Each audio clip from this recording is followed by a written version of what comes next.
കേരളത്തിൽ 707 വൃദ്ധസദനങ്ങൾ പ്രവർത്തിക്കുന്നതായി കണക്കുകൾ. സർക്കാരിന്റെ സാമൂഹ്യനീതി വകുപ്പിന് കീഴിൽ 17 വൃദ്ധസദനങ്ങൾ. 34 ഹോമുകൾ മാത്രമാണ് ഗവൺമെന്റിന്റെ ആഭിമുഖ്യത്തിൽ പ്രവർത്തിക്കുന്നത്.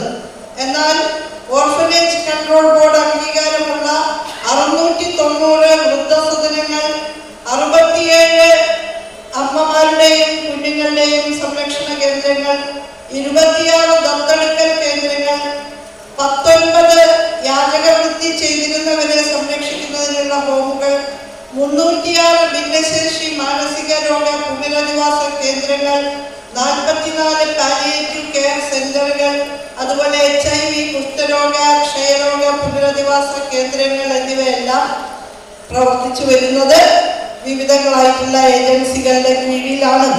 ഓർഫനേജ് അസോസിയേഷന്റെ സംസ്ഥാന സമ്മേളനം കുരിയച്ചിറയിൽ ഉദ്ഘാടനം ചെയ്യവേ സാമൂഹ്യനീതി വകുപ്പ് മന്ത്രി ഡോക്ടർ ആർ ബിന്ദുവാണ് കണക്കുകൾ വ്യക്തമാക്കിയത്. സാമൂഹ്യനീതി വകുപ്പിന് കീഴിൽ 17 വൃദ്ധസദനങ്ങൾ ഉൾപ്പെടെ 34 സ്ഥാപനങ്ങളാണ് നേരിട്ട് നിയന്ത്രണത്തിലുള്ളത്. ഓർഫനേജ് കൺട്രോൾ ബോർഡ് അംഗീകാരമുള്ള 690 വൃദ്ധസദനങ്ങൾ കേരളത്തിലുണ്ട്. 67 അമ്മയും കുഞ്ഞും സംരക്ഷണ കേന്ദ്രങ്ങളുണ്ട്. 19 യാചികവൃത്തി സംരക്ഷണ ഹോമുകൾ, 306 ഭിന്നശേഷി മാനസികരോഗ പുനരധിവാസ കേന്ദ്രങ്ങൾ, 44 പാലിയേറ്റീവ് കെയർ സെന്ററുകൾ എന്നിവ സംസ്ഥാനത്ത് പ്രവർത്തിക്കുന്നു. ഇതിനു പുറമെ HIV, കുഷ്ഠരോഗ, ക്ഷയരോഗ പുനരധിവാസ കേന്ദ്രങ്ങളും പ്രവർത്തിക്കുന്നു. നിരാലംബരായ ജീവിതങ്ങളെ സംരക്ഷിക്കുന്ന ഇത്തരം സ്ഥാപനങ്ങൾ വിലമതിക്കാനാവാത്ത സേവനമാണ് സമൂഹത്തിന് ചെയ്യുന്നതെന്നും മന്ത്രി പറഞ്ഞു. വാക്കുകൾ കൊണ്ട് വിലമതിക്കാൻ കഴിയാത്ത തരത്തിലുള്ള പ്രവർത്തനങ്ങളെ തീർച്ചയായും ഏറ്റവും നിറഞ്ഞ ഹൃദയത്തോടെ അംഗീകരിക്കുകയാണ്. TCV